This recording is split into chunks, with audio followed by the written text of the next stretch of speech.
Assalamualaikum warahmatullahi wabarakatuh. Perkenalkan, nama saya Helvianti Sofiatul Farida.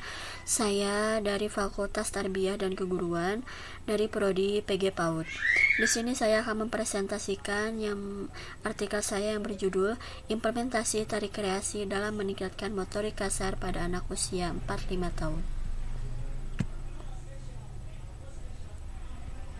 Latar belakang masalah di sini adalah kepedulian peneliti bahwa pada saat ini anak masih sangat minim bergerak dengan leluasa. Anak lebih banyak duduk diam, sedangkan perkembangan motorik kasar anak usia 4-5 tahun menuntut mereka untuk dapat berlari, melompat dengan satu kaki. Dan di sini menurut ada Undang-Undang Nomor 20 Tahun 2003 tentang Sistem Pendidikan Nasional pada bab 1 ayat 14 memastikan seluruh perkembangan pada anak usia dini dari 6 aspek perkembangannya harus berkembang. Di antaranya dan salah satunya adalah fisik motoriknya. Rumusan masalah di sini, bagaimana strategi kepala sekolah dan pendidik PAUD di Kecamatan Bandung Wetan dalam meningkatkan motorik kasar pada anak usia 4-5 tahun. Dan di sini juga, apakah dengan tari dapat mengembangkan kemampuan motorik kasar anak usia 4-5 tahun? Tujuan penelitian di sini untuk mengetahui seberapa jauh kepala sekolah dan pendidik PAUD di Kecamatan Bandung Wetan ini bekerja sama dalam meningkatkan keterampilan motorik kasar pada anak usia 4-5 tahun. Metode penelitian yang saya lakukan yaitu wawancara. Dengan penelitian yang dilakukan adalah deskriptif kualitatif, di mana penelitian tentang data yang dikumpulkan dan dinyatakan dengan kata dan gambar kata-kata disusun dalam kalimat. Misalnya ketika hasil wawancara peneliti dengan informan. Kalimat ini misalnya ketika hasil wawancara sampel yang digunakan adalah wawancara semi struktur. Artinya peneliti mengajukan pertanyaan-pertanyaan secara lebih bebas dan leluasa, tanpa terikat oleh susunan pertanyaan yang telah dipersiapkan sebelumnya kepada para kepala sekolah dan pendidik dalam meningkatkan motorik kasar pada anak usia 4-5 tahun di lembaga PAUD Kecamatan Bandung Wetan. Berikut adalah hasil penelitian. Di sini ada 10 kepala sekolah, yang diantaranya ada Khobar dan SPS, dan ada 35 pendidik.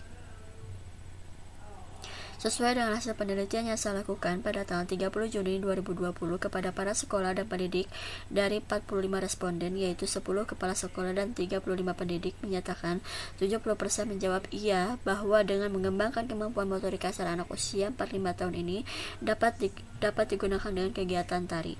Karena dengan kegiatan tari ini, dengan mengembangkan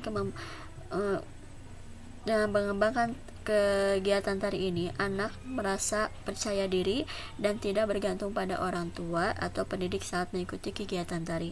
Para kepala sekolah membuat program terlebih dahulu kepada para pendidiknya untuk membuat rencana pembelajaran terlebih dahulu kepada anak-anak.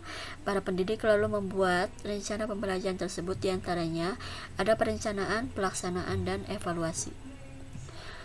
Para pendidik melakukan perencanaan, yang dimana pendidik terlebih dahulu membuat RPPH, yaitu rencana pelaksanaan pembelajaran harian, agar program pembelajaran tersebut berjalan dengan maksimal.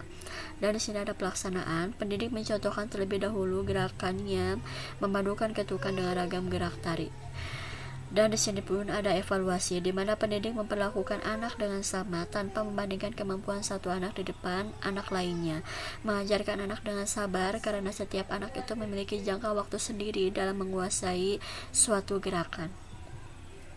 Penutup, usaha dalam memberikan pembelajaran tari bagi anak usia dini dapat dilakukan dengan menentukan strategi terlebih dahulu, karena dengan strategi kegiatan pembelajaran akan berjalan dengan lancar dan sesuai pada hasil yang maksimal. Lalu ada pelaksanaan pembelajaran, kemudian evaluasi pembelajaran. Berdasarkan hasil penelitian kualitatif dapat disimpulkan pendidik berperan dalam meningkatkan motorik kasar pada anak usia 4-5 tahun dan kegiatan tari. Pendidik memiliki peran di sekolah dalam membantu dan melatih motorik kasar anak dengan seperti yang tadi yang saya sebutkan, yaitu dengan perencanaan, pelaksanaan, dan evaluasi. Sekian paparan presentasi dari saya.